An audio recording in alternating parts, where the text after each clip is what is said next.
सार्वजनिक सेवा में प्रतिनिधित्व। सार्वजनिक सेवा में प्रतिनिधित्व। डॉक्टर अंबेडकर जी का कहना था कि प्रशासनिक अधिकारी कानून का कार्यान्वयन ही नहीं करते, उनके निर्माण में भी वे हाथ बटाते हैं। अतः प्रशासन में पिछड़ी जातियों को उनकी जनसंख्या के अनुपात में ही प्रतिनिधित्व मिलना चाहिए।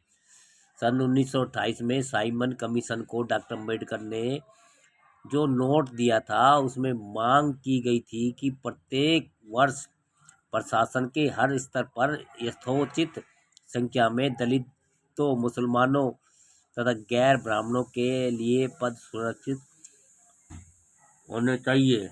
उन पदों के लिए भर्ती केंद्रीय नियोजन बोर्डों के द्वारा की जानी चाहिए। उनकी इस संबंधित तीसरी मांग थी, मुख्यालय में अधिक संख्या में इस वर्ग के अधिकारियों की नियुक्ति हो।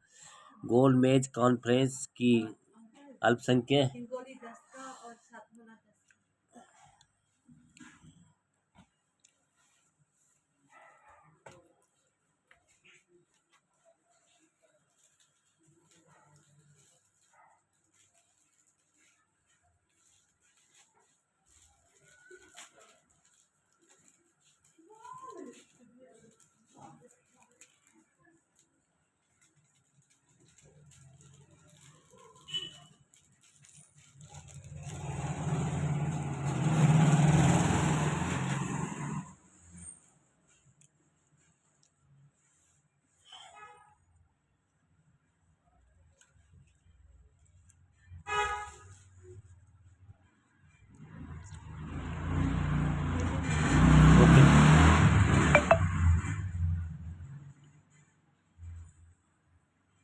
उनकी संबंधित तीसरी मांग थी कि मुख्यालय में अधिक संख्या में इस वर्ग के अधिकारियों की नियुक्ति हो। गोलमेज कॉन्फ्रेंस की अल्पसंख्यक कमेटी को जो संयुक्त समरण पत्र दिया गया था, उसमें मांग रखी गई थी कि समुचित संख्या में अनुसूचित जातियों के उम्मीदवारों की भारतीय तथा प्रांतीय सेवाओं में भी भर्ती होनी चाहिए तथा उनकी भर्ती के लिए लोक सेवा आयोग गठित होने चाहिए। काबीना में दलितों पर प्रतिनिधित्व तथा प्रांतों में मंत्री के मातहत कल्याण विभाग होने चाहिए। सार्वजनिक मंचों से भी इसके लिए आंदोलन किया गया, पर विशेष कुछ हुआ नहीं। जब डॉक्टर अंबेडकर ने सन 1942 में वायसराय के कार्यकारी परिषद के सदस्य नियुक्त हुए, तो उसी वर्ष उन्होंने प्रशासन में अछूत जाति के उम्मीदवार की नियुक्ति के लिए वायसराय को एक समरण पत्र दिया। उसी वर्ष एक सरकारी प्रस्ताव तथा केंद्रीय सेवाओं में 8.33% पद दलितों के लिए आरक्षित किए गए थे। इस कोटा को उनके कहने पर सन 1946 में बढ़ाकर अनुसूचित जातियों की संख्या में अनुपात में 12.5% कर दिया गया। उनके अनुसार सन 1950 में खुली अखिल भारतीय प्रतियोगिता से भर जाने वाले पदों में आरक्षण को अनुसूचित जातियों के लिए 12.5% ही रखा गया। इसके अतिरिक्त अन्य प्रकार की प्रतियोगिता से भरने वाले पदों में आरक्षण को बढ़ाकर 16.66% ना कितना एक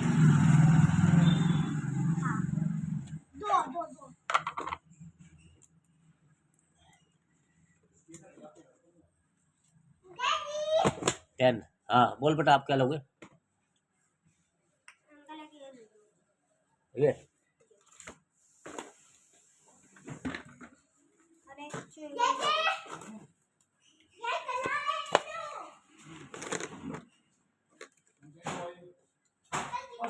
10 और क्या दो? ये है चिंगम।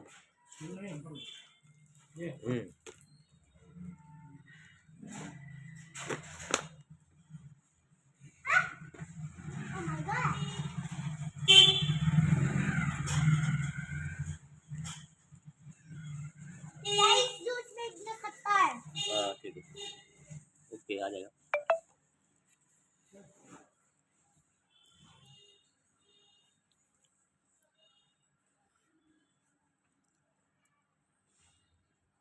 अतिरिक्त अन्य प्रकार की प्रतियोगिता से भरने वाले पदों में आरक्षण को बढ़ाकर 16.66% कर दिया गया। अनुसूचित जनजातियों के लिए दोनों प्रकार की भर्तियों में 5% पद आरक्षित रखने की निर्णय था। डॉक्टर अम्बेडकर ने जब पिछड़ी जातियों के लिए आरक्षण का प्रश्न उठाया तो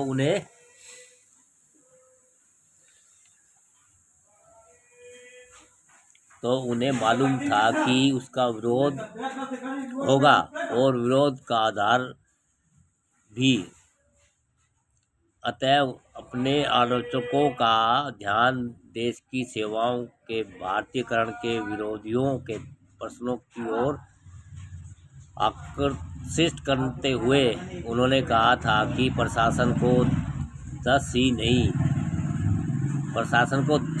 ही नहीं होना चाहिए, बल्कि उसे अच्छा भी होना चाहिए। इसके अतिरिक्त, जैसा कि गोखले ने कहा था कि इसका नैतिक मूल्य पहलू भी है।